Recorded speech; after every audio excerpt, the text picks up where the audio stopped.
Welcome to Talk to Brazil with Tom Reaoch, the business connector to business in Brazil. Welcome to Talk to Brazil, the Business Connection, a leading business podcast talking about business in Brazil and the world. I'm Tom Reaoch, an American from Pittsburgh, living in Brazil, known as the King of Networking, and talking from my podcast studio in Campinas, São Paulo, Brazil. Today's guest is David Leister, and he's joining us from San Antonio, Texas. David and I met several years ago during a business development visit he made to Campinas. I then had an opportunity to interview him here on Talk to Brazil in 2013. David Leister is now Executive Director at Purpose Brazil. Purpose Brazil partners with faith-based entities and people across America to develop and lead high-impact short-term mission trips to Brazil. So with that, David, welcome again to Talk to Brazil Business Connection. Tom, it's a joy to be here with you. So good to reconnect, and it's an honor to be here in the presence of your many wonderful listeners. No, and I'm happy to have you because many times when we do meet a person, it was back in 2013, we never really know if we're going to meet again. So I'm happy to see that we have been able to meet and you're still interested in Brazil. And I've seen over the years, your journey continues to be a focus on Brazil. So for our listeners, what is Purpose Brazil? Purpose Brazil, good question. So purpose has to do with finding our why. Like, why do I exist? What are my strengths? There's a reason why I'm on this earth. In my case, it's a faith-based entity that starts with the question of God. Why did God create me?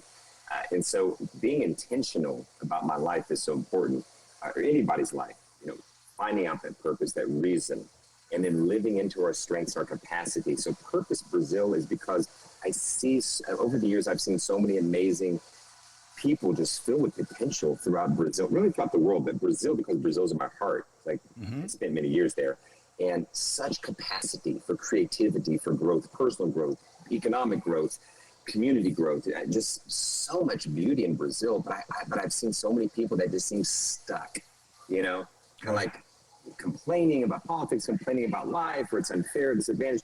But there's so much capacity and potential. So this entity was created to help people, and their core people, underserved community, all people in Brazil, particularly Rio Grande do Norte, that's our base. But throughout Brazil, we want to scale this out and partner to help people find their purpose, to thrive in it, and to equip people to live lives that would be very meaningful and significant. That would leave a lasting legacy. Well, for our listeners, just to them to have a better understanding, you've been to Brazil dozens of times. Your wife is Brazilian, so you do understand the culture, and I would consider you a very multicultural person to start with. So understanding a country really starts with understanding the culture. Oh, absolutely, absolutely. I first went to Brazil back in 1999, finished a master's degree in international business, and figured I needed to get a job. And so as we are very relational and kind of interconnected creatures, I think it was through a friend of my dad, a startup company, IT is hiring somebody. They need somebody to go to Brazil, a city called Uberlândia. I don't speak Portuguese, never been to Brazil, early 20s. What an adventure. And so, as I like to say, 11 years later, I wake up and I speak Portuguese like I do English. I have a Brazilian wife who's now a dual citizen. We're all dual citizen now. I'm actually permanent resident, and we speak mainly Portuguese, and I have a business in Brazil, and it's just incredible what God does. So yeah, Brazil is very dear to my heart, and I did spend about 11 years living, and since then, having been back in the U.S. 10 years, I would say that between me and my wife, our ministry and just business, etc., we return to Brazil about 2 to 4 times a year. No, I think that's the important thing, and because I have a similar situation. When we consider ourselves multicultural, sometimes we have to put on 2 different hats. Sometimes we have to change, reboot our head at times, really to have an understanding when you're talking to an American or talking to a Brazilian. And understanding is not that it's just a language that's different. It's the way that peoples can see the same thing in a different way. Yes, absolutely. And understanding culture is so important. We rob ourselves of just vital life experience. I mean, we all have a finite time on this earth. And some people say, I hear Christians say, well, this is just a dress rehearsal for heaven. No, it's not. This is our only time. I believe that there's a guy named Ed Milet, this motivational speaker. He said, I believe that when you get to heaven, you're going to see a version of yourself that you could have been. Mm-hmm. And it's going to be a really, really tough thing to swallow if you see this giant person and you're just like, you didn't live up to your potential. And so when we go to countries, like my case in Brazil, I wasn't going to go out there and just hang out with the Americans, and nothing against Americans, I'm one of them, but just like, I want to meet the people. I want to stretch myself. I want to grow. I want to learn Portuguese. I don't care if I look silly. I don't care if I fail. I'm just going to go for it. And so you learn the culture, you become part of it. It's just, Tom, it's just enriching and fulfilling and just opens doors of possibilities. No, and I agree with you because, and specifically, you've been spending a considerable amount of time in the northern part of the country, which I found for many international persons, the northern part of Brazil is an unknown. If they do know it, they know it because of the beaches, which are beautiful. They know it because of the tourism, the attractions, which are great. But from economic development, there's just so many opportunities to be had there. There are, and the reason I landed there, Tom, if I may tell you real quickly, I'm sitting there at home in San Antonio in the pandemic, or church. It's called not even a mega church, a giga church. I was at and we're all working from home. I'm sitting with my wife on our patio, and we're just kind of dreaming and say, we've always talked about having a second home in Brazil, a piece of property. Why don't we just actually live out that dream and stop being so fearful? Let's just take action. So we started asking questions and asked a friend in São Paulo who invests in real estate. He said, hey, there's this place I go to relax and get away from things. It's not all this, loudness and noise and all this stuff. It's beautiful. It's called Sagi, Private Sagi. It's near Bahia Formosa. Mm-hmm. And so that's kind of how this journey started. So I started researching, connecting, and then I thought, okay, well, let me just start making contacts. I said, well, who's this? A small community. Let's find out. Let me reach out to the prefeitura, the mayor's office. And I just reached out to the mayor, cold contacted. Hey, I'm from the U.S., love Brazil, buying some property, just want to see how I can be of value. My wife and I, we love Brazil. We love to kind of meet people and be of use. We don't want to just sit in the sun. We want to try and connect with people. And so whenever we step out and we ask questions and we're not afraid to fail, we just move forward, just doors open. And so that relationship has actually led to us becoming good friends with her family, right? Mayor Camila Mello. And it's just been really, really neat to develop that. And so Rio Grande do Norte, Bahia Formosa has become sort of our base. But, Tom, I lived in Uberlândia, I lived in São Paulo, I lived in Brasilia, my wife's from Pará.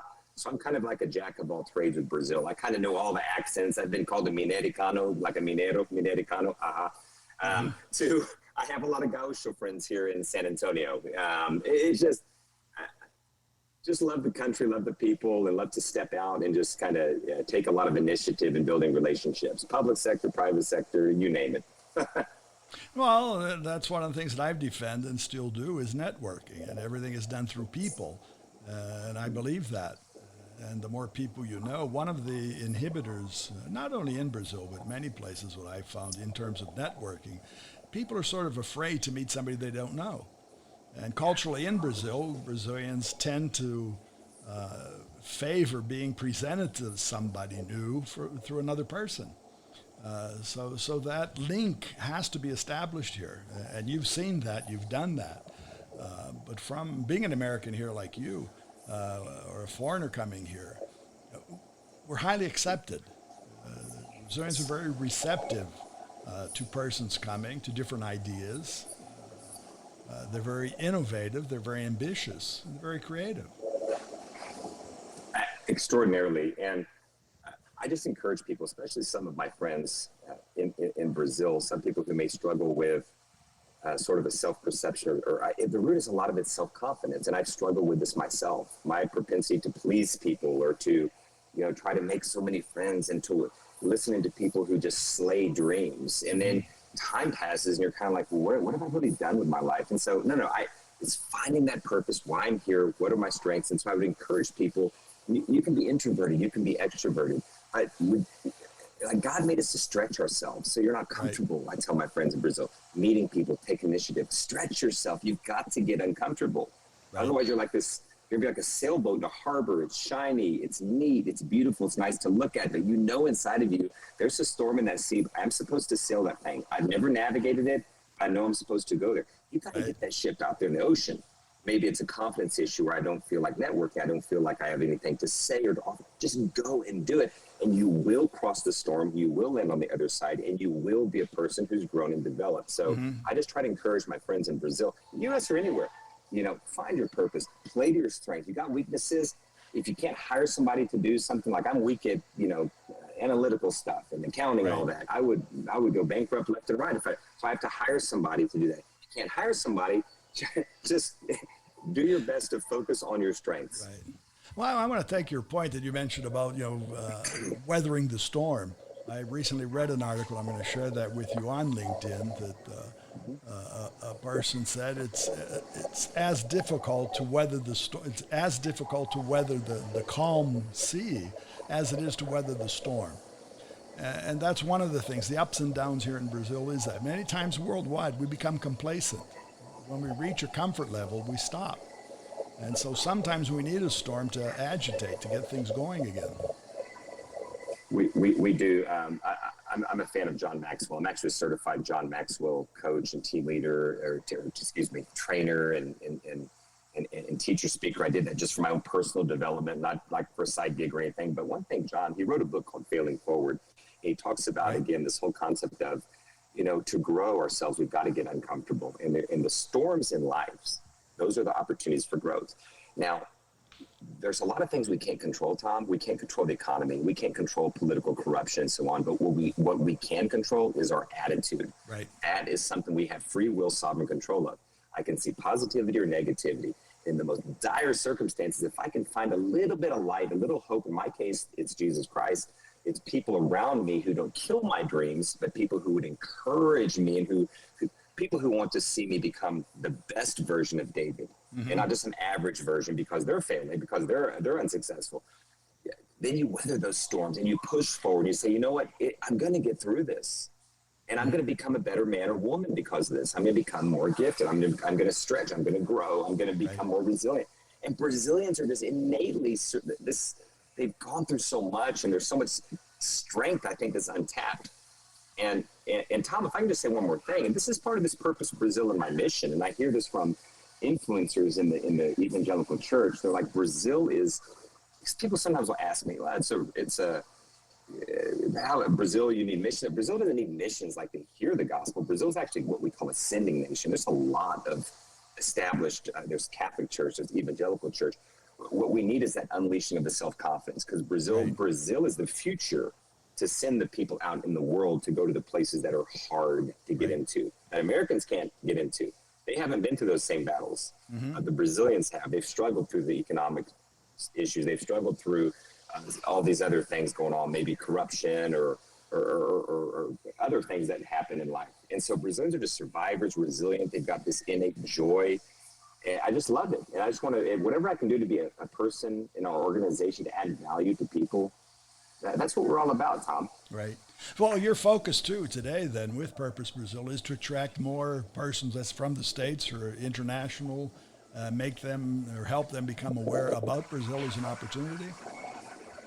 That's absolutely right. I say development and discipleship. So through my business network and time with the U.S. Department of Commerce, when you and I met, we were doing that business development mission with our good friend Natalie Cofield, that what I want to do is leverage that network. And through your networking group, Tom, which is incredible, build relationships and say, hey, let's connect, let's dream big, and let's take action. I have a model of development I'd love to share with you if it would help for your area of Brazil or wherever you are, where we can invest in, let's look at companies, people or companies, entrepreneurs that might want to come together. Right. Kind of like a mastermind group, and let's tackle a community that's really underserved, and let's build it up. What does it need there? We don't want to give a handout. We want to give a hand up. Right. And at the same time, what we're doing is we're bringing, when I say the love of Christ, that's this eternal hope. And we want, for people to see life, to live for now, but also live for eternity. So it's sort of a holistic approach, but we want to network and bring people together that can tackle issues of humanity, but to help people in their physical needs, but also, of course, in spiritual.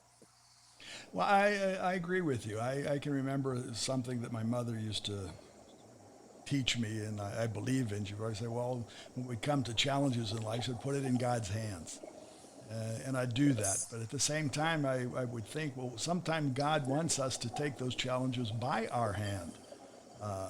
And we have to be part of that. And I think we have to learn to do that and not just hope that some superior power is going to solve our problems. We're part of the solution.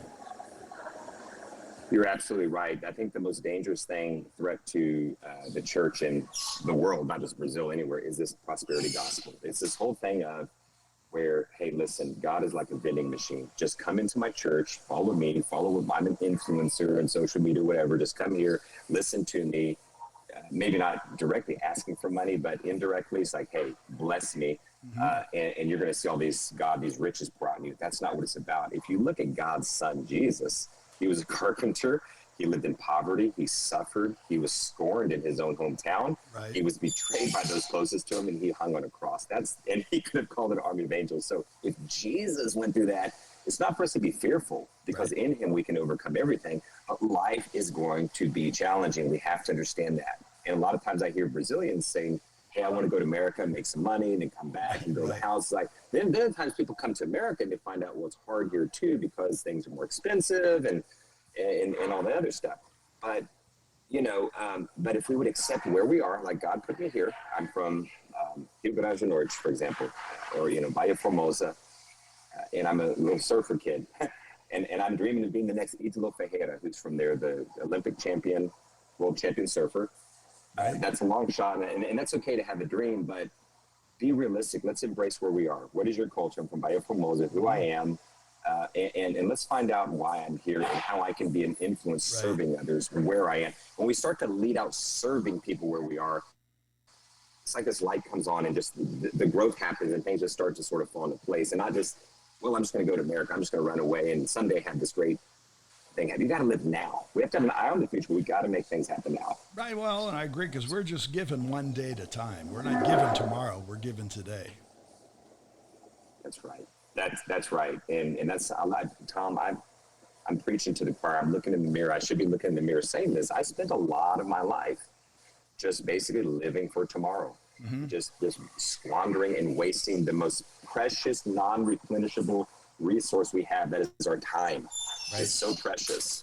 So focus on the now. We've got to love ourselves too. There's nobody like you. There's nobody like me. Everybody has this just intrinsic, eternal, incredible value. Nobody will ever have our fingerprints or DNA. And so let's make the most of where we are. Let's build something, and let's not point fingers and complain about the people around us, the corruption, the politics, and all that kind of stuff, the unfairness. But let's say, okay, how can I harness the strength within me? How can I be an influencer where I am? And I'll just, every day, I'm going to invest 10 minutes, 15 minutes, 30 minutes, making wise decisions, investing in my personal growth, finding my purpose, living into it.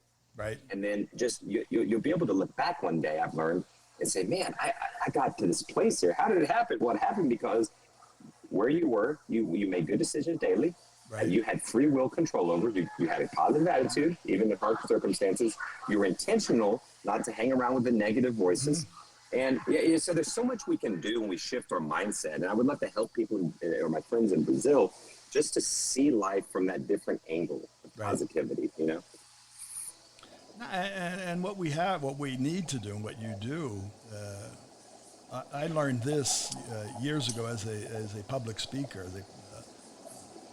In a meeting, a more successful speaker once told me, we need to learn to speak to an empty room, and you need to learn to speak to just one person. So forget about the size of the audience. And I heard that again during podcasting, where another person said, well, if you have an audience of one, you have an audience. And I think that's what we need to do is to take one day at a time, one step at a time, and one person at a time. So what you're doing, if you can convince one about the purpose, you've made your day, and you've made my day. Oh, Tom, you're great. Thank you for saying that. And that's what it's about. We shouldn't just fly over our days and our calendars and our agendas and people. People want to be seen. They want to be heard, and naming people, learning names, hearing people's stories. I think there's a pastor in California, Los Angeles, named Erwin McMahon. It's very influential. Thinker. He actually has a fashion design clothes and all that stuff. He was saying that he believes that empathy is sort of like this most powerful, special characteristic of the human race. This being empathetic, being able to feel what people feel. And to do that, we need to stop. We need to listen. We need to connect. So one thing Purpose Brazil we're not going to do, we're not a short-term mission of tourism where, okay, the Americans come, there's smiles on faces, taking pictures, some candy handed out, and they go home and felt good, and they went to Brazil and learned how to say tudo bem, como vai. What we're trying to do is the following. We want to connect people. We want to build lasting, eternal relationships. Right. And if there's a language barrier, well, you know what? Praise God that we got technology, these instant translators and all that, and we can help with that. You can learn Portuguese. But here's what we're trying to do. So many people go in these missions. They say, have Jesus, here's Jesus. And, oh, that felt good saying that. And then they leave. Well, so I'm in poverty. Right. I don't have access to a good school. I don't have clean water. I'm living in a drought-stricken area in the interior of Rio Grande do Sul, and you're telling me about Jesus, and that's great. You need Jesus, but I mean, man, help out. And that's why I say hand up, not hand out. So we want to give a hand up. We want Purpose Brazil to make real, lasting impact, to give people a chance. We want to cultivate dignity and purpose so that people will have a chance and families to live a dignified life that's developed and sustainable. So that's what we're dreaming of, Tom. And we want to get people involved in this. So, yeah. But, you know, so many people say, I have Jesus. Well, yes, I need Jesus. But, and can you sort of like, can I have a door of opportunity open now? And I want to help people find those doors and get through the door and then make the most of it, you know? So in the end, it's not a handout, it's a handshake.